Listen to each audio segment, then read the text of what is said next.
Oh, hello there. Some of you probably recognize this character as the human version of Wolf. Yes, there is a wolf to this Wolf Entertainment, and I am he. Kinda. Anyways, rather than do some big story arc, I kinda just want to get back to reviewing things for your entertainment and for my own. And rather than tear something down this time or say the characters and episodes are garbage, I'm gonna look at a movie, and a good one at that. However, this does mean there will be spoilers for it, so I'll do my little spiel at the start rather than the end. I'm reviewing the movie Wolf Children. Yeah, it's an older movie, but it's one I've always wanted to watch in my spare time. The thing is, it's a pretty good film. The animation is good with a couple stellar shots, the characters are all nice and you can feel for them when trouble comes their way, and you should definitely watch it. The rating will come later, and hopefully I will remember to put a time code here, so you can skip to it if you just want my end rating. So, let's break down the movie. I'm gonna start with the plot first, then go to my readings and understandings of the characters, alongside what I liked or didn't like, and end with what I think the movie is about overall. You know, the themes and that.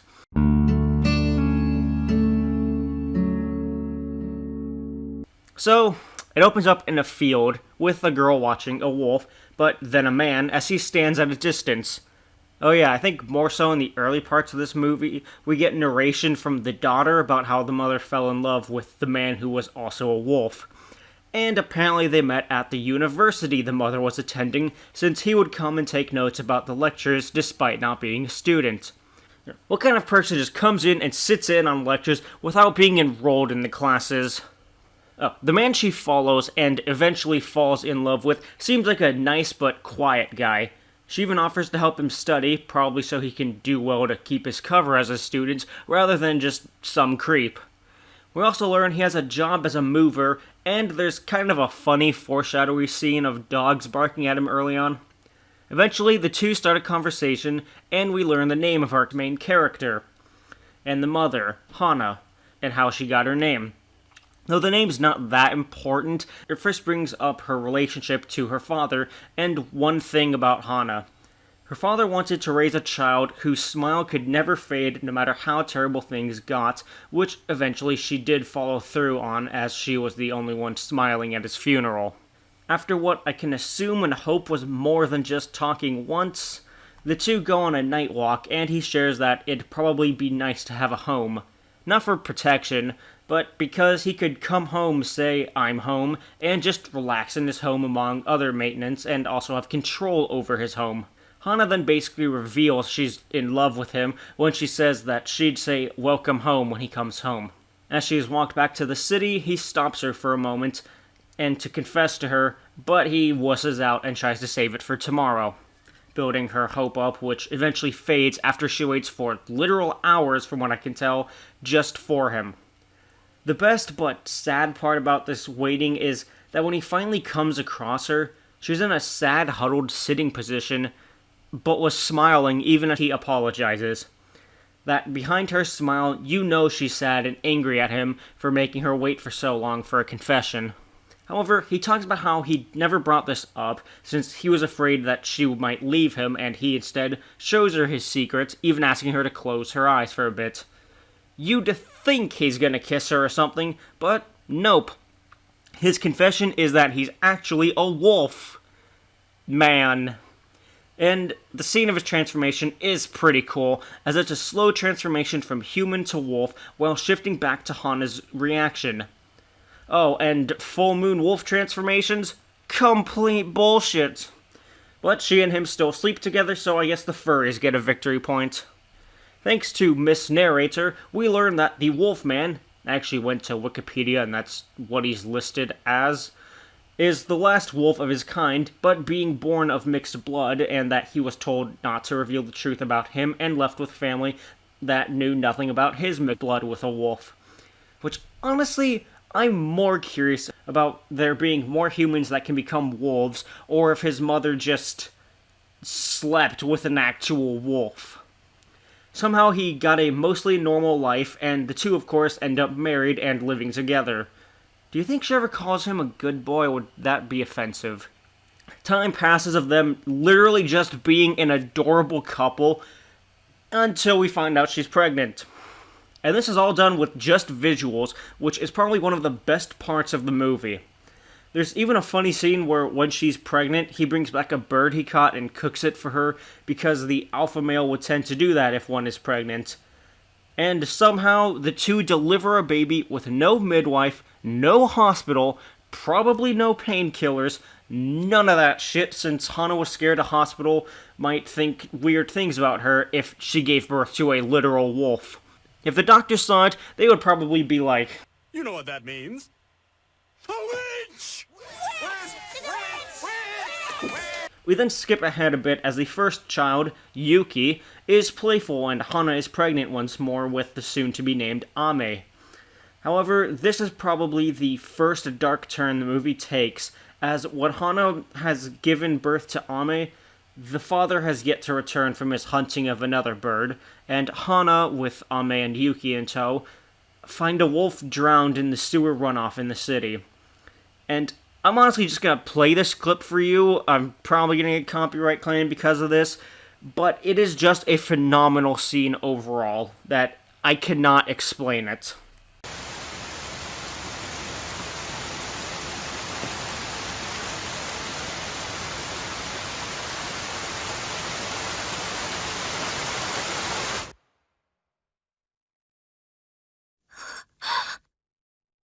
Yeah, so much for this just being completely cute and wholesome. The husband is fucking dead. Bye-bye, Wolfman, we hardly knew ye.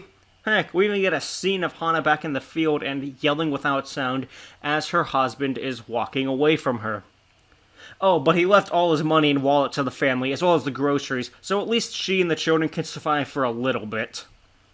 And we get some scenes of the children just being cute as well, like Yuki turning into a wolf when she gets a little angry and was kind of a handful, as Yuki was super active while Ame was more quiet, meek, and timid. Hana did her best to figure out how to raise the children as either humans or wolves, while also only living off of a small amount of remaining money and constantly dozing off because, you know, she's raising 2 young children. There's tons of other problems brought up, like Yuki getting sick and Hana not knowing whether to go to the vet or a normal doctor, or Hana feeling scared that people might find out, so she doesn't let her children play with the other kids, since, you know, they might gaze on her and think she's weird, or stuff like that. As well as how neighbors can just really be assholes when you have a child that's crying in the apartment next to them, as well as a no pet policy in the apartment she's staying at. And even the one that got me the most scared, Child Services thinking Hana is unfit as a mother for not keeping up with immunizations and other stuff like that. After everything, Hana decides it best to move out to the countryside's vacant homes, an actual thing that has been going on in Japan ever since their report in 2013, that there are 8.2 million residences abandoned or vacant, apparently. In doing so, they won't have prying neighbors, tons of space to run around, and hopefully will help Ame and Yuki figure out if they want to remain as wolves or humans. When they first move in, Yuki loves the place, while Ame is practically scared of everything, and wants to go back to the city apartment he's more used to. While in this new, smaller village, and after a montage of Hana doing a lot of repairs, but not a good enough ones on the roof, we get to see some new characters, like the nice neighbors, or an older man who seems like he's gonna be a dick. Because of Hana's quiet nature and not trying to attract attention, she gains kind of a rumor status. Because they don't have much money either, Hana decides to start farming to become self-sustainable so they can get food and save at the same time. It doesn't work despite her following the books she's been getting as best as she can, but she keeps at it while also raising her children the best she can.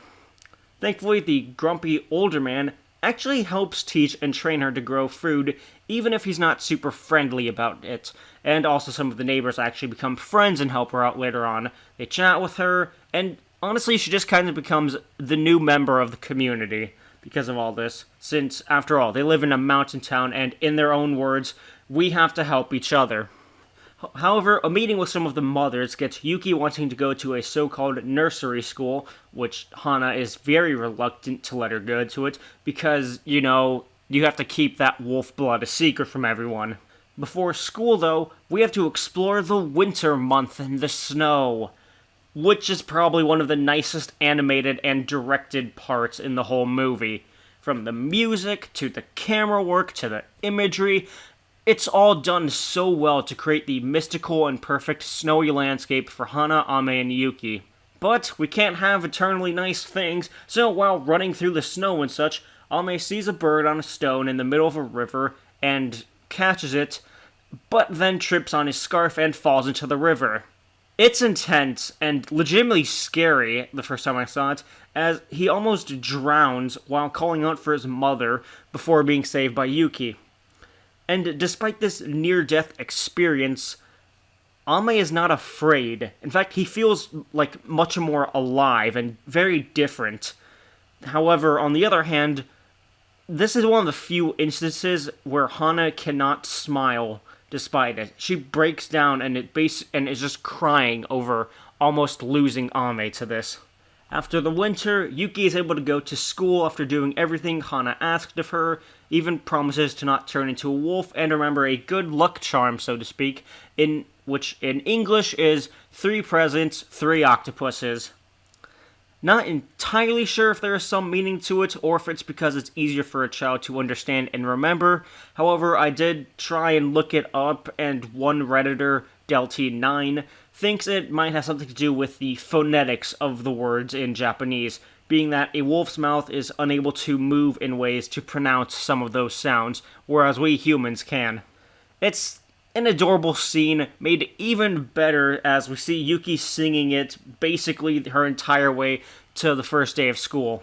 And of course, since it's the first day of school, Yuki's in a new surrounding, she is very scared being in this kind of place.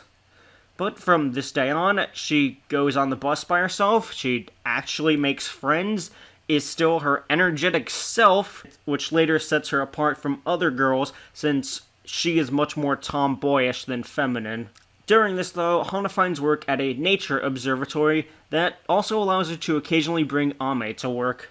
And this is where we start to see Ame and Yuki split off in their development.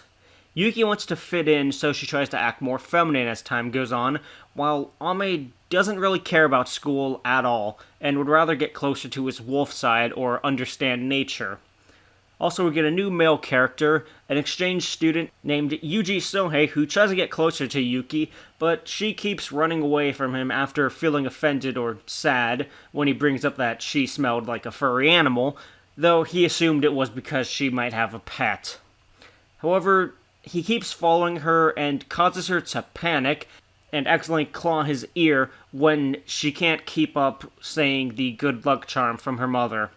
Also doesn't help that Sohei says that a wolf caused the damage, since Yuki and Hana were trying not to let anyone know about it. However, Sohei decides to visit the house to bring things over to Yuki a lot more, though Hana decides to talk with him when he comes and Yuki's away once. Just to feel him out, I guess. During this time, though, Ame is going to his teacher, which we come to find out is an old fox, that is the guardian of the forest on the mountain they're at. Then we get a montage of them running through the forest and mountains to some nice and fitting music paired with gorgeous scenery. However, the two siblings clash as Ame and Yuki start forging their own identities, and the fight is pretty good. It shows how different they are now, as Yuki is fending off Ame while he was basically on the attack the entire time, and looks like he was actually trying to kill her. Hana is worried, though, about the two going down different paths as the setting fades into heavy rains that destroy the nature Ame has grown accustomed to, and the climax approaches. The climax being a massive storm that leaves Yuki stuck at school with Sohei, while Ame is taking the place of his teacher to protect the wilderness, since he somehow has an injured leg. Having to choose between which of her two children to go after first, Hana decides to go after Ame, probably thinking he'd be easier to reach since he left just a couple minutes before Hana was going to leave with him to get Yuki. But she ends up hiking through the downpour in the forest, and almost dies. During her near-death time, she talks with her late husband, who tells her that Ame has found his own path. He doesn't need to be protected by Hana anymore. Hana is miraculously alive and says goodbye to Ame, understanding that he'll be fine on his life choice. And I will be 100% completely honest about something. I'm someone who is usually hard to make cry. Doesn't help that when I look at something and am thinking of reviewing it, I basically become completely emotionless. But something about seeing Hana say goodbye to Ame, and also her tear up as he was running away and she didn't understand what he was doing yet, but it just made me tear up and basically break down and cry as I was watching this movie alone on my couch. Stupid hormones. During all this, though, Yuki and Sohei get closer. She reveals her wolf self in a very beautiful way, though Sohei also reveals he knew that she was a wolf and that he won't share her secret to anyone, and hasn't ever since she clawed his ear. In the sort of post-credits, or the post-story, we learn that Yuki has also left Hana, but she left to live in the dormitory of a middle school, while Hana is still in the mountain town, as we hear the howl of a wolf and Hana laughing to close us out. And even though I'm someone who doesn't usually listen to the ending songs of the animes when I'm binging them, you have to listen to the ending song of Wolf Children with the credits playing as well, so you get the full context of everything. You absolutely have to. It is definitely from Hana's perspective, and it's a beautiful song. Made me cry on my second watch-through of the movie, which was also when I was more critical. So, with the plot synopsis out of the way, let's move on to the character department. Right, Wolf? Right? Huh? Lord Pyron, what are you doing here? I thought we weren't doing story arc stuff. We aren't doing story arcs. At least not you, because you're lazy. But I'm back because you're reviewing an anime, technically, and that's what I've wanted from you for so long. Get out of here! Anyways, yes, we're going to talk about the characters. Let's start with Hana.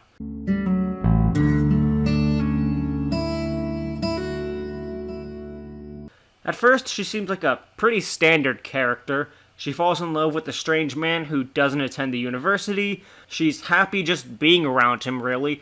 But her real character shines better after he's dead, even though that's probably a rude way for me to say it. Her entire character becomes based around trying to be the mother to two children who are part wolf and trying to figure out what is best for them, but she doesn't know what is best for them. It's evident early on when she asks if they want to stay as wolves or humans. When Yuki gets sick, easy to understand why she was terrified of whether to go to a vet or the hospital.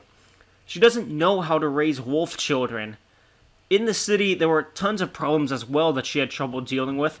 It's only when she moves to the country that she becomes less timid and can breathe easier. She learns how to farm for her and her family thanks to the villagers, and it seems to make friends among them, despite wanting to stay private while there. Yet, all she wants to do is be Ame and Yuki's mother. It's one of the main reasons I feel that makes her run after Ame in the rain. She wants to keep both of them as her children and raise them the best she can. She worried that she didn't do enough for Ame since he found his own world without her. She's a mother, and she's a damn good one, I'd say. As for the second character, and my favorite one of the movie, barely beating Hana out, Yuki. From where she starts and where she ends, she is radically different. She's a lot more tomboyish and energetic when she was younger. Plus, I feel that she was much closer to her wolf side than her human side when she was a small, cute child that made me smile with how fascinated she was by everything, or when she was asking for things from Hana, which I understand if you are annoyed by that kind of stuff. I really do. School, though, is where her huge transformation begins. Because she's around lots of people for the first time, she becomes self-conscious and worried how others are perceiving her. So she does her best to fit in. She gets a dress, acts less uncouth, and acts more feminine. Once Sohei comes, it becomes a bit harder for her to hide it, and leads to one of the best scenes, in my opinion, of this whole movie. Not just because of the music and animation working well, but hearing and seeing Yuki repeat the 3 presents, 3 octopuses and it not working, with the end of the scene being when the violin is like making a harsh noise, and we see Sohei fall and covering his bleeding ear. The fallout from it makes the scene much better, but worse in the context of the movie as well, since Yuki just begins breaking down and apologizing, since, of course, she worries that she might have caused a lot more problems for her mother. She thinks that they might have to move because of Yuki's actions. Like, I really just wanted to give her a hug when watching that. It was an emotional ride, nonetheless, to watch Yuki go from a young girl into a beautiful middle schooler. And Ame's transformation is also very impressive. He seemed very timid and meek at first, but his near-death experience made him swing in the opposite direction pretty hard. He started to see nature in a different light and wanted to explore it more. He wanted to understand the wolf in the enclosure more and also see it more. He had no care for his human side, really, and I think his fight with Yuki is what cemented his identity as a wolf. Not just that, but he also seems to have matured faster, as is brought up by his father when Hana tries searching for him and nearly dies, that he's become an adult. He may only be 10 years old, but he definitely is not a child anymore, as evident when he saves Hana's life, but also has clearly chosen that his role in life is to protect the mountain and its forest while his teacher is recuperating. It's also kind of sad to watch Hana try to hold on to her idea of Ame while he is walking towards his future. If I had to rank them from best to not best, because there were no terrible characters in this movie, Yuki would be at the top, then Hana, then Ame, and then a tie with Mr. Nirasaki, the old village guy who taught Hana how to farm, and Hana's late husband, the Wolfman. Though I haven't really done this before either, I want to explore some of the thematic elements of the movie, or at least what I think are some of the thematic elements.